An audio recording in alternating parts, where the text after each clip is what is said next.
Olá, seja muito bem-vindo, seja muito bem-vinda a mais uma aula sobre perícia judicial de fraude no consumo de energia elétrica. Hoje vamos conversar sobre as etapas dessa perícia. É muito importante que você tenha uma visão muito clara dessa segmentação, onde nós começamos a trabalhar, onde a concessionária começa, onde isso tudo termina. Vou explicar para você de maneira detalhada essas etapas. Aqui nós temos uma fase onde foi feito o início da fraude. O que seria isso, Daniel? O início da fraude. O início da fraude é quando o eletricista ou o profissional mal intencionado, técnico, engenheiro, vai na casa do cliente e faz a irregularidade. Faz, por exemplo, um desvio ou então uma adulteração no medidor. Aqui é onde começou esse início da irregularidade, ok? Então, nós temos essa etapa inicial. Só que, passado um certo tempo, que pode demorar 1, 2, 3, 4, 5 anos ou mais, a concessionária de energia vai até o local e identifica o início dessa irregularidade. Pode ser que, como eu comentei anteriormente, tenha demorado 1 ano ou 5 anos em relação à data do início da fraude. E aí, a concessionária de energia vai lá, identifica essa fraude e emite um TOI, que é um termo de ocorrência e inspeção. O cliente ele foi convidado para acompanhar a perícia no medidor, supondo que tenha sido uma adulteração no medidor, ele não participou, depois ele recebeu uma multa da concessionária que pode ser 10, 15, 20, 50 mil ou mais, tem valores muito maiores, acima de R$ 1 milhão. Esse cliente fica indignado com essa multa e resolve entrar com um pedido por via extrajudicial junto à concessionária contestando aquele laudo. Geralmente, esse pedido é recusado, é indeferido. E aí, esse cliente indignado resolve procurar um advogado. Ele procura advogado, o advogado entra com uma ação judicial contra a concessionária. Elabora o que nós chamamos de petição inicial, explicando que foi aplicada uma multa de maneira irregular, que a equipe esteve no local, que o cliente se recusou a assinar o TOI, enfim, vai ter toda uma história em relação ao problema. Isso vai estar contextualizado na petição inicial. Tramita-se uma série de documentações e o juiz olha para aquilo e fala: opa, eu não entendo nada disso, se trata de um problema na área elétrica. E as partes concordam em ter um perito ou uma perita para analisar esse tipo de problema.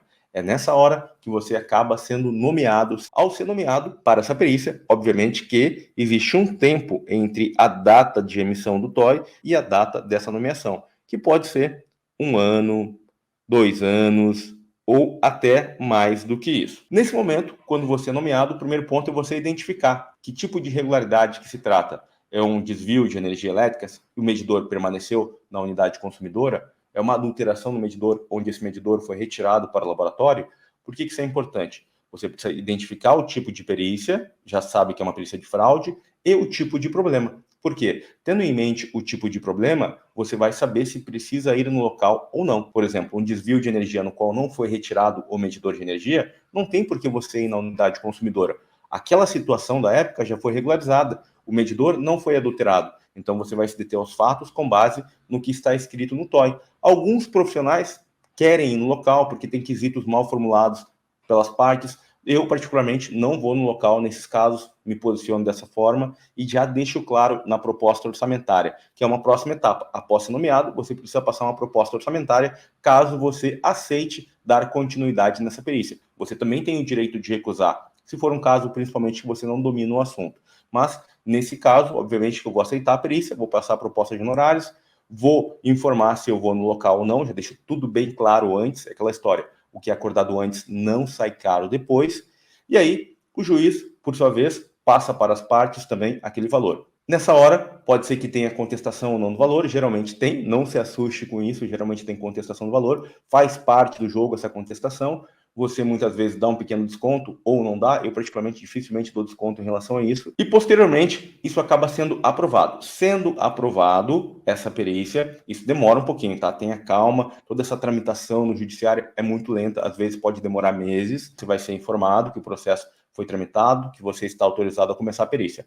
Ao estar autorizado, você vai se manifestar, principalmente se você tiver que marcar uma data da perícia no local, vai informar quando que vai ser essa perícia. Essa é uma etapa também. Ok, supondo que você foi no laboratório da concessionária de energia, após ir até o laboratório, coletar todas as informações, pode ser que voltando para o escritório tenha alguma dúvida, alguma pendência que você identificou, poxa, tem algumas coisas aqui que não estão muito claras. Você pode fazer o que nós chamamos de uma manifestação nos autos do processo, que é nada mais do que preencher um documento solicitando informações complementares. Isso também faz parte dessas etapas que você vai percorrer ao trabalhar com esse tipo de perícia. E aí, ao receber essa devolutiva, essa resposta, você aí sim pode trabalhar com a finalização do seu laudo. Não é obrigado a fazer manifestação complementar, mas caso você fique na dúvida, se faltou alguma coisa, é muito importante deixar tudo formalizado nos autos do processo. E aí, você vai fechar o seu laudo. Esse tempo aqui pode demorar 6 meses, pode demorar 1 ano, ou até mais, dependendo da celeridade do judiciário da sua região.